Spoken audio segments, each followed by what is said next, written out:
Après la création de l'Internet, nous étions entrés dans l'ère du web social, le web 2.0. Mais désormais, nous sommes dans une nouvelle ère, celle du web 3.0, le web des objets.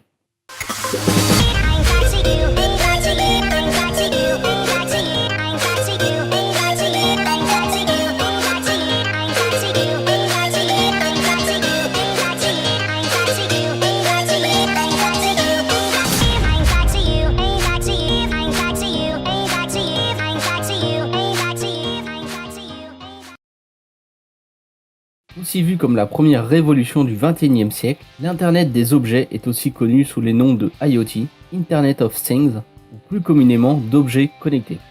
Sa définition n'est pas figée, mais on peut définir l'Internet des objets comme l'expansion du réseau Internet à des objets grâce aux technologies mobiles qui permettent leur contrôle à distance, en vue de récolter des données et d'anticiper nos comportements. Leur but est donc d'utiliser cette connexion à Internet afin de communiquer avec d'autres systèmes pour collecter ou fournir de l'information, comme avec un bracelet connecté qui permettra à l'utilisateur de connaître son rythme cardiaque ou sa dépense calorique. En fonction de certaines informations, ils pourront aussi déclencher une action spécifique. Imaginez une forte journée de sécheresse, pas besoin de vous occuper de votre pelouse ou de vos plantes.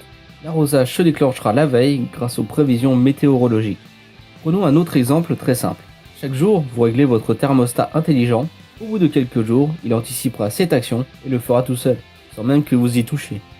Grâce à ces fameux objets connectés, les entreprises ont maintenant la capacité de comprendre la consommation et les habitudes de leurs clients, afin de leur proposer des offres adaptées pour mieux les fidéliser. Pour un utilisateur lambda, ils permettent de mieux maîtriser sa consommation d'énergie par exemple, ou d'améliorer sa sécurité grâce à des serrures ou des caméras connectées. Les possibilités sont énormes car tout objet est potentiellement un conseiller de votre quotidien. Il existe même une ceinture connectée qui vous informe si vous avez perdu du poids ou non. C'est pour dire. Des kits sont également disponibles pour créer soi-même un objet connecté. Une alternative serait d'utiliser un Raspberry Pi. Ce nano-ordinateur a infinité de solutions. Sortons maintenant de cette utopie. Le monde de l'IoT n'est pas que rose, il possède malheureusement quelques points noirs. Ils sont négligeables, mais je me dois de les aborder. Les objets connectés nous sont bénéfiques pour notre santé. Ils peuvent aider à perdre du poids, à augmenter ses performances sportives et à mener une vie plus saine. Mais une mauvaise utilisation ou un usage excessif peuvent avoir des conséquences négatives sur la santé. Tout d'abord avec ce qu'on nous rabâche sans arrêt avec les ondes de nos téléphones portables, le risque de cancer. Ce risque n'a jamais été prouvé réellement, mais s'il existe bel et bien, alors les objets connectés ne feront que l'augmenter. Utilisez-les avec parcimonie. Passons au suivant. La majorité des gens, moi y compris, avons le mauvais réflexe de nous pencher vers nos écrans pour les regarder, au lieu de simplement amener ce dernier vers notre visage. Cette posture est mauvaise pour notre dos et notre nuque. Alors un peu de nerf, levez votre coude.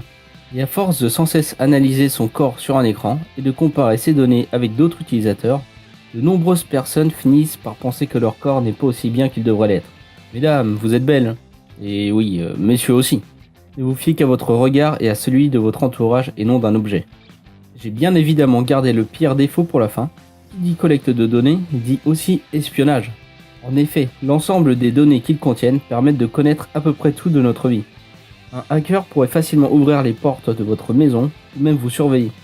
La question est donc de se demander s'ils sont suffisamment protégés ou non.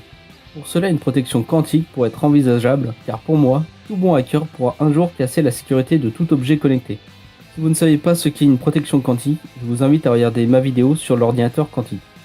Pour finir, la meilleure sécurité reste simplement de ne pas posséder d'objets connectés, car il faut bien l'admettre, ce ne sont que des gadgets. J'espère que cette vidéo vous a plu. Si c'est le cas, je vous invite à m'en informer avec un petit like ou un petit commentaire. Et sur ce, je vous dis à la prochaine, et vivez avec le sourire.